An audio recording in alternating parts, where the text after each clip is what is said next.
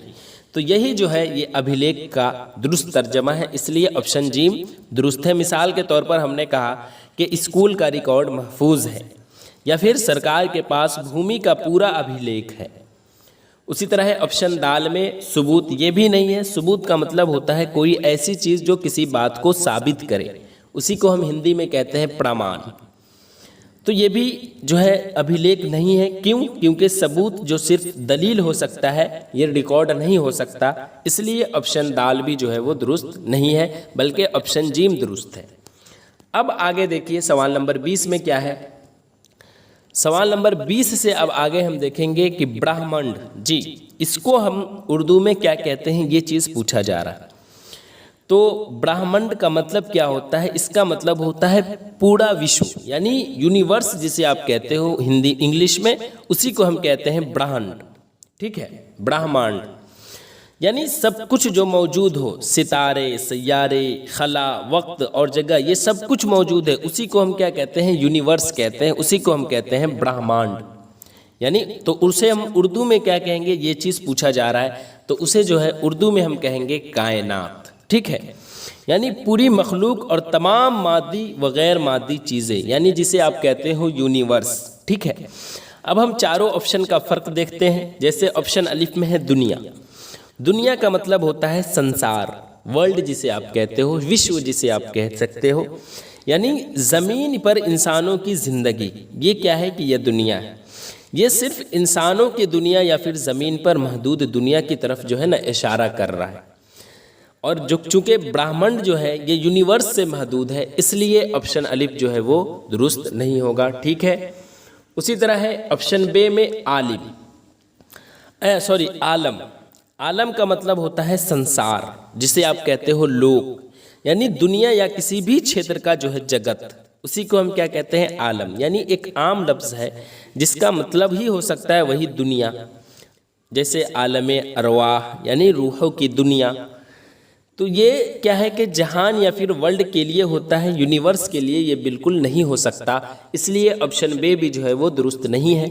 اور آپشن جیم میں ہے کائنات، اس کا مطلب ہوتا ہے سارا وشو، یعنی یونیورس جسے آپ کہتے ہو اسی کو ہم کہتے ہیں کائنات۔ ہر وہ چیز جو وجود رکھتی ہے، جیسے ستارے، سیارے، وقت، جگہ، یہ سب کیا ہے کہ اسی کو ہم کہتے ہیں برہمنڈ۔ جیسے ہم نے کہا مثال کے طور پر کہ خدا نے پوری کائنات کو پیدا کیا، یا پھر ویگیانک برہمنڈ کی سنرچنا سمجھنے کی کوشش کر رہے ہیں، تو اسی کو ہم کہتے ہیں برہمنڈ یعنی کائنات۔ اسی طرح ہے آفاق، آفاق کو ہم کہتے ہیں ہندی میں چھتج، یعنی آکاش کی سیمائیں، دشائیں جسے آپ کہتے ہو، جیسے اس کا مطلب یعنی آسمان کے کنارے، دنیا کی سمتیں یا فاصلے جسے آپ کہتے ہو اسی کو کہتے ہیں۔ تو آفاق جو ہے نا وہ زیادہ تر شاعری یا پھر مجازی طور پر استعمال ہوتا ہے، جیسے ہم نے کہا آفاقی خیالات، تو اس لیے اس کا زیادہ درست جواب جو ہے وہ آپشن جیم ہے۔ اب آگے دیکھیے سوال نمبر 21 میں کیا ہے کہ ترک شکتی کو اردو میں کیا کہتے ہیں؟ آپشن الف میں ہے دلیل کی قوت، آپشن بے میں ہے دلیل کی طاقت، آپشن جی میں ہے قوت استدلال، اور آپشن دال میں ہے کیا کہ دلیلی طاقت۔ تو ترک شکتی اس کا مطلب ہوتا ہے ترک کرنے کی چھمتا، یعنی سوچنے سمجھنے کی جو طاقت ہوتی ہے اسی کو ہم کیا کہتے ہیں؟ ترک شکتی، یعنی اسے ہم اردو میں کہیں گے قوت استدلال۔ دلائل سے بات کو سمجھنے اور سمجھانے کی جو طاقت ہوتی ہے اسی کو ہم کہتے ہیں قوت استدلال۔ اب آپشن الف میں ہے دلیل کی قوت، اسے ہم ہندی میں کہیں گے دلیل کی شکتی، یعنی دلیل دینے کی طاقت، یعنی کوئی دلیل کتنی مضبوط ہے اسے ہم کہیں گے دلیل کی قوت۔ اسی طرح ہے دلیل کی طاقت، یعنی ترک کی طاقت، یہ بھی جو ہے دلیل کی قوت سے ملتا جلتا ہے، بس قوت اور طاقت کا فرق ہے، دونوں ایک ہی ہے حالانکہ۔ اسی طرح ہے قوت استدلال، اس کا مطلب ہوتا ہے ترک شکتی، یعنی ترک کی چھمتا۔ تو یہ زیادہ بیسٹ ہے، اس لیے آپشن جیم کو ہم درست مانیں گے۔ اور دلیلی طاقت یعنی ترک کی طاقت، یہ بول چال کا انداز ہے، لیکن جو ہے یہ اردو میں صحیح ورڈ نہیں ہے، تو قوت استدلال اس کا درست جواب ہے۔ اس کے بعد ہے آمنترت۔ آمنترت کو ہم اردو میں کیا کہتے ہیں؟ تو آمنترت کا مطلب ہوتا ہے جسے بلایا گیا ہو، یعنی نمنترن دیا گیا ہو، یعنی جس کو کسی تقریب یا پھر موقع پر جو ہے وہ بلایا گیا ہو اسی کو ہم کیا کہتے ہیں؟ آمنترت۔ تو اب اسے ہم اردو میں کیا کہیں گے؟ تو اردو میں اسے ہم کہیں گے مدعو۔ مدعو کا مطلب ہوتا ہے دعوت دیا گیا، یعنی بلایا گیا، ٹھیک ہے؟ تو اس لیے درست جواب آپشن الف ہے۔ یعنی مثال کے طور پر ہم نے کہا کہ وہ شادی میں مدعو تھا، یا پھر سبھی مہمان آمنترت کیے گئے تھے، تو وہ شخص جسے دعوت دی گئی ہو یعنی مدعو کیا گیا ہو اسی کو ہم کیا کہتے ہیں؟ آمنترت کہتے ہیں، اس لیے درست جواب آپشن الف ہے۔ آپشن بے میں ہے دائی، یعنی دائی کا مطلب ہوتا ہے آمنترن دینے والا، یعنی بلانے والا ویکتی، یعنی جس نے دعوت دی ہو، ٹھیک ہے؟ اسی کو ہم کیا کہتے ہیں؟ دائی کہتے ہیں۔ مثال کے طور پر ہم نے کہا کہ محفل کا دائی خود میزبان تھا، تو یہ تو بالکل نہیں ہوگا۔ اسی طرح ہے دعوت۔ دعوت کا مطلب کیا ہوتا ہے؟ نمنترن، یعنی بلاوا جسے آپ کہتے ہو، یعنی دعوت دینے کا عمل یا خود جو ہے نا دعوت، تو یعنی یہ ایونٹ یا پھر ریکویسٹ ہوا۔ جیسے ہم نے مثال کے طور پر کہا کہ اس نے مجھے دعوت دی، تو یہ بھی بالکل درست نہیں ہے۔ اسی طرح دعوت نامہ۔ دعوت نامہ کا مطلب ہوتا ہے نمنترن پتر، یعنی بلاوا پتر جسے آپ کہتے ہو، یعنی دعوت دینے والا خط یا پھر جسے آپ کہتے ہو کارڈ۔ جیسے شادی کارڈ ہو گیا، تو ہم نے کہا جیسے کہ میرے پاس اس کی شادی کا دعوت نامہ آیا، تو یہ بھی درست نہیں ہے، بلکہ آپشن الف درست ہے۔ اب آگے دیکھیے سوال نمبر 23 میں ہے کہ پانڈو لیپی کو اردو میں کیا کہتے ہیں؟ جی، تو پانڈو لیپی اس کا مطلب ہوتا ہے کہ کوئی پرانی ہاتھ سے لکھی گئی کتاب یا پھر تحریر، تو اسی کو ہم کیا کہتے ہیں؟ پانڈو لیپی کہتے ہیں۔ تو اس کو ہم اردو میں کیا کہیں گے؟ تو اردو میں اسے ہم کیا کہتے ہیں؟ مخطوطہ کہتے ہیں، اس لیے درست جواب اس کا کیا ہو جائے گا؟ آپشن الف۔ اب ہم ایک ایک آپشن کو پہلے دیکھتے ہیں۔ جیسے ہے آپشن الف میں نوشتہ۔ نوشتہ یعنی لکھا ہوا واقعہ یا پھر جسے آپ کہتے ہو شیلا لیکھ، یعنی کوئی بھی تحریر جو کہیں لکھی گئی ہو، جیسے دیوار پر یا پھر تختی پر، تو اکثر یہ جو ہے نا یہ مختصر جملے یا پھر نعرے ہوتے ہیں، اسی کو ہم کہتے ہیں نوشتہ۔ مثال کے طور پر ہم نے کہا کہ یہ ایک شیلا لیکھ ہے جس پر سنسکرت میں نوشتہ انکت ہے، ٹھیک ہے؟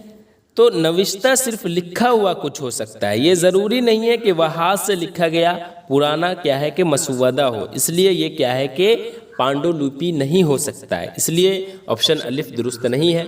اسی طرح آپشن بے میں ہے ہاتھ سے تحریر کردہ، یعنی ہاتھ سے لکھا ہوا، یہ کوئی کیا ہے کہ فقرہ ہے نہ کہ ایک اصطلاح، اس سے صرف یہ پتہ چلتا ہے کہ کوئی چیز جو ہے نا وہ ہاتھ سے لکھی گئی ہے۔ مثال کے طور پر ہم نے کہا کہ یہ پانڈو لیپی ایک ہاتھ سے لکھی گئی کتاب ہے، تو یہ کیا ہے کہ یہ ایک فقرہ ہے، اس سے صرف یہ پتہ چلتا ہے کہ کوئی چیز جو ہے نا ہاتھ سے لکھی گئی ہے، تو یہ تو خیر ہوا نہیں۔ اسی طرح ہے آپشن جیم میں مخطوطہ۔ مخطوطہ کا ہی مطلب ہوتا ہے ہست لکھت گرنتھ، یعنی پانڈو لیپی، یعنی کوئی پرانی جو ہاتھ سے لکھی گئی کتاب یا پھر تحریر ہو، اسی کو ہم ہندی میں کیا کہتے ہیں؟ پانڈو لپی۔ مثال کے طور پر ہم نے کہا کہ یہ ایک قرآن شریف کا پرانا مخطوطہ ہے، تو یہی جو ہے درست اور کیا کہتے ہیں مکمل ترجمہ ہے، اس لیے آپشن جیم درست ہے۔ آپشن دال میں ہے رسم الخط، اس کا مطلب ہوتا ہے لیپی، یعنی لکھنے کی شیلی یا پھر جسے آپ کہتے ہو انگلش میں اسکرپٹ، اسی کو ہم کہتے ہیں رسم الخط، مطلب لکھنے کا انداز، یا جسے آپ کہتے ہو اسکرپٹ، جیسے نستعلیق، دیوناگری، یہ سب کیا ہے؟ یہ سب اسکرپٹ ہے۔ مثال کے طور پر ہم نے کہا کہ اردو کا رسم الخط جو ہے وہ کیا ہے؟ نستعلیق ہے، یا پھر سنسکرت کا لیپی کیا ہے؟ کہ دیوناگری ہے۔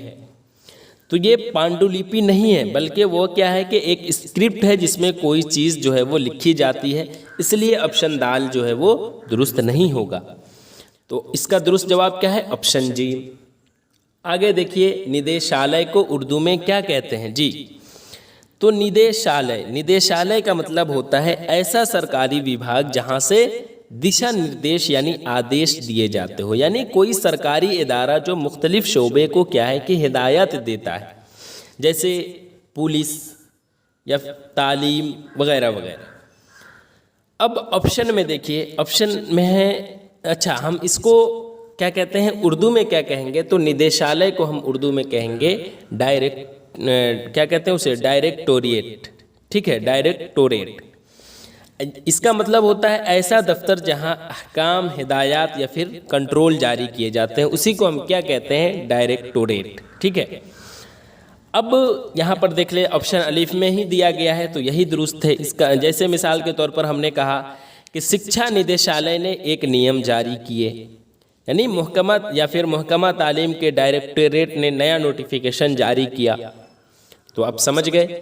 اسی طرح ہے آپشن بے میں دفتر کا مطلب ہوتا ہے کاریالیہ، یعنی عام طور پر کوئی آفس یا پھر ادارہ کو ہم کیا کہتے ہیں؟ دفتر کہتے ہیں۔ جیسے ہم نے کہا کہ وہ روز دفتر جاتا ہے یا پھر وہ اپنے کاریالیہ میں کام کرتا ہے، تو دفتر کیا ہے کہ ایک عام لفظ ہے، جو ندیشالیہ جو ہے نا اس سے خاص طور پر ہدایت جاری کرنے والا محکمہ ہوتا ہے۔ تو آپ سمجھ گئے کہ دونوں میں فرق کیا ہے، کہ دفتر ایک عام لفظ ہے، لیکن جو ندیشالیہ ہے یہ خاص طور پر ہدایات جاری کرنے والا محکمہ ہوتا ہے، اس لیے یہ درست نہیں ہے۔ اسی طرح ہے آپشن جی میں صدر مقام، اس کا مطلب ہوتا ہے مکھیالیہ، جسے آپ کہتے ہو راجدھانی، یعنی کسی ریاست یا پھر ادارے کا مرکزی مقام، جیسے دہلی بھارت کا صدر مقام ہے۔ مثال کے طور پر ہم نے کہا کہ بھارت کا مکھیالیہ کہاں ہے؟ نئی دہلی میں ہے، تو یہ بھی جو ہے یہ درست نہیں ہوگا، ٹھیک ہے۔ یا پھر ہم نے کہا کہ کمپنی کا صدر مقام کراچی میں ہے۔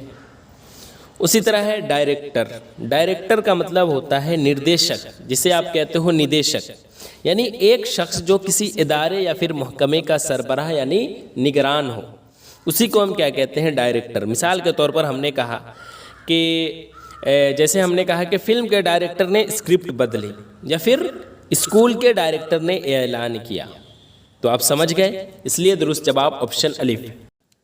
اب آگے دیکھیے سوال نمبر 25 میں کیا ہے کہ پنراوریتی کو اردو میں کیا کہتے ہیں؟ جی تو پنراوریتی اس کا مطلب کیا ہوتا ہے یہ پہلے آپ جان لیں، یعنی کسی کام، بات یا پھر کریا کا بار بار ہونا، یعنی دہراؤ، جسے آپ کہتے ہو ہندی میں کہتے ہو پنہ کرنا، اسی کو ہم کیا کہتے ہیں؟ پنراوریتی، ٹھیک ہے۔ اب اسے ہم اردو میں کیا کہیں گے؟ تو اسے ہم اردو میں کہیں گے اعادہ۔ اعادہ کا مطلب ہوتا ہے کسی چیز کو دوبارہ دہرانا، یعنی دوبارہ انجام دینا۔ تو اب آپشن الف میں دیکھ لے کیا ہے کہ نظر ثانی، اس کا مطلب ہوتا ہے سمیکشا، یعنی پنہ وچار کرنا، جیسے یعنی اس کا مطلب ہوتا ہے پہلے کی گئی کسی تحریر یا پھر فیصلے یا پھر رائے پر جو ہے نا وہ دوبارہ غور کرنا، جانچنا، درست کرنا، اسی کو ہم کیا کہتے ہیں؟ نظر ثانی کہتے ہیں۔ مثال کے طور پر ہم نے کہا کہ عدالت نے فیصلے پر نظر ثانی کی یا پھر دستاویز کی سمیکشا کی گئی، تو اس لیے یہ درست نہیں ہے بلکہ اعادہ درست ہے، ٹھیک ہے۔ اسی طرح ہے باز آباد کاری، اس کا مطلب کیا ہوتا ہے؟ باز آباد کاری کا مطلب ہوتا ہے پنرواس، یعنی پنہ بسانا، جسے آپ کہتے ہو، یعنی کسی کو دوبارہ بسانا یا پھر جگہ فراہم کرنا، اسی کو ہم کیا کہتے ہیں؟ باز آباد کاری۔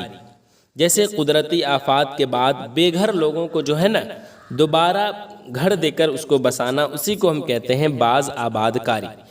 مثال کے طور پر ہم نے کہا کہ زلزلہ متاثرین کی باز آباد کاری جاری ہے، یا پھر ہم نے کہا کہ بھوکمپ پیڑتوں کا پنرواس کیا گیا۔ تو یہ جو دوبارہ رہائش سے متعلق ہے، دہرانے سے یہ بالکل نہیں ہے، اس لیے یہ درست نہیں ہے۔ اسی طرح ہے آپشن ڈال میں حرکت ثانیہ۔ حرکت ثانیہ یعنی دیوتیہ گتی، دوسری بار کی گتی کو ہم کہتے ہیں حرکت ثانیہ، یعنی کوئی دوسری حرکت یا پھر سے ہونے والی حرکت۔ زیادہ تر جو ہے نا یہ جو ورڈ ہے یہ سائنسی اصطلاح میں استعمال ہوتا ہے۔ مثال کے طور پر ہم نے کہا کہ سیارے کی حرکت ثانیہ اس کی چکر لگانے کی رفتار ہے۔ تو یہ کیا ہے کہ تکرار کی عام حالت نہیں ہے، بلکہ مخصوص حرکات کے لیے استعمال ہوتا ہے، اس لیے یہ درست نہیں ہے۔ ٹھیک ہے، درست کیا ہے؟ Option B. تو امید ہے اب آپ سمجھ لیے ہوں گے۔ اب آگے دیکھیے معلومات نامہ، یعنی جسے آپ کہتے ہو جنرل نالج، اس سے بھی کچھ سوالات ہیں، جس میں ہے بہار کا سب سے مغربی اور مشرقی ضلع کون ہے؟ اس سے پہلے آپ یاد کیجئے گا ایک کوشچن میں آپ سے پوچھا تھا، وہ کوشچن یہ تھا کہ بہار کا سب سے شمالی اور جنوبی ضلع کون ہے؟ تو میں نے آپ کو کیا بتایا تھا؟ مغربی چمپارن اور گیا۔ لیکن یہاں پر پوچھا جا رہا ہے کہ بہار کا سب سے مغربی اور مشرقی ضلع کون ہے؟ مغرب کا مطلب پچھم، مشرق کا مطلب پورب۔ تو آئیے اب ہم دیکھتے ہیں مغربی، جیسے دیکھ لیں آپشن الف میں کیا ہے، ایسے اس کا پہلے آپ جواب جان لیں۔ جواب اس کا کیا ہے یہ چیز آپ جان لیں گے نا، پھر آپ کو چھانٹنے میں آسانی ہوگی، چونکہ ابھی آپ کو یاد رکھنا ہے۔ تو اس کا درست جواب ہے کیمور اور کشن گنج۔ ٹھیک ہے، اب ہم ایک ایک کر کے آپشن دیکھتے ہیں۔ جیسے آپشن الف میں ہے بکسر اور کٹیہار۔ تو بکسر کیا ہے کہ مغربی ہے، لیکن کیا ہے کہ کیمور اس سے بھی مغرب میں ہے، اس لیے جو ہے وہ ہم اس کو درست نہیں مانے۔ اسی طرح کٹیہار کیا ہے، یہ بھی جو ہے وہ مشرق میں ہے، مگر کشن گنج اس سے بھی زیادہ مشرق میں واقع ہے، اس لیے آپشن الف درست نہیں ہے۔ اسی طرح آپشن بے میں ہے سیوان اور پورنیہ۔ سیوان کیا ہے کہ مغرب میں ہے، لیکن کیمور سے کم مغربی ہے، اس لیے آپشن بے کو بھی ہم نے جو ہے وہ درست نہیں مانا۔ اسی طرح پورنیہ جو ہے وہ مشرقی ضلع ہے، مگر کشن گنج اس سے بھی زیادہ مشرق میں ہے، اس لیے ہم آپشن بے کو غلط مانیں۔ اسی طرح ہے آپشن جیم کیمور اور بھاگلپور۔ تو کیمور جو ہے وہ درست ہے مغرب کے لیے، جو آپشن دال میں بھی آپ دیکھ رہے ہو، لیکن بھاگلپور جو ہے وہ مشرق میں ہے، مگر کشن گنج جو ہے وہ زیادہ مشرق میں ہے، اس لیے آپشن جیم کو بھی جو ہے وہ ہم نے درست نہیں مانا۔ تو اس کا درست جواب کیا ہو جائے گا؟ آپشن دال یعنی کیمور اور کشن گنج۔ ٹھیک ہے، کیمور جو ہے وہ سب سے مغربی ضلع ہے اور کشن گنج جو ہے وہ سب سے مشرقی ضلع ہے، اس لیے صحیح جواب آپشن دال۔ آگے دیکھیے سوال نمبر 27۔ اس میں ہے کہ بہار کے موجودہ سب ڈویژن اور بلاکوں کی تعداد کتنی ہے؟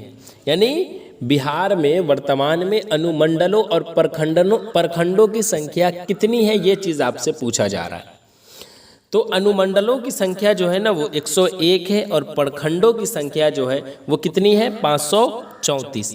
اس لیے اس کا درست جواب جو ہے وہ کیا ہو جائے گا؟ اس کا درست جواب جو ہے وہ آپشن جیم ہو جائے گا۔ ٹھیک ہے، اب آگے دیکھیے ایک چیز اور یاد رکھیے گا کہ بہار میں 9 پرمنڈل اور 38 ضلع ہیں۔ میں پارٹ 1 میں بھی بتا چکا ہوں۔ بہار کے جو پرمنڈل ہیں اور ان کے ضلع ہیں وہ میں پہلے بھی بتا چکا ہوں، جیسے پٹنہ پرمنڈل میں پٹنہ، نالندہ، بھوجپور، روہتاس، بکسر اور کیمور ہے۔ اسی طرح ترہت پرمنڈل میں پچھم چمپارن، پوروی چمپارن، مظفر پور، سیتامڑھی، شیوہر، ویشالی، یہ سب ہے۔ اسی طرح سارا پرمنڈل میں سارن، سیوان اور گوپال گنج ہے۔ دربھنگا پرمنڈل میں دربھنگا، مدھوبنی اور سمستی پور ہے۔ سہرسہ پرمنڈل میں سہرسہ، مدھے پورہ اور سپول ہے۔ اسی طرح پورنیہ پرمنڈل میں پورنیہ، کٹیہار، ارریہ اور کشن گنج ہے۔ اسی طرح بھاگلپور پرمنڈل میں بھاگلپور پرمنڈل میں جو ہے نا وہ بھاگلپور، بانکا، یہ سب ہے۔ منگیر پرمنڈل میں منگیر، جموئی، کھگڑیا، لکھی سرائے، بیگو سرائے اور شیخ پورہ ہے۔ اور مگدھ پرمنڈل میں جو ہے وہ گیا، نوادہ، اورنگ آباد، جہان آباد اور ارول ہے۔ تو یہ سب چیزیں آپ ضرور یاد رکھیے گا، آبجیکٹیو میں پوچھا جا سکتا ہے۔ اب آگے دیکھیے سوال نمبر 28 میں کیا ہے کہ بہار کے عام پولیس تھانوں اور خاتون پولیس تھانوں کی تعداد کتنی ہے؟ یعنی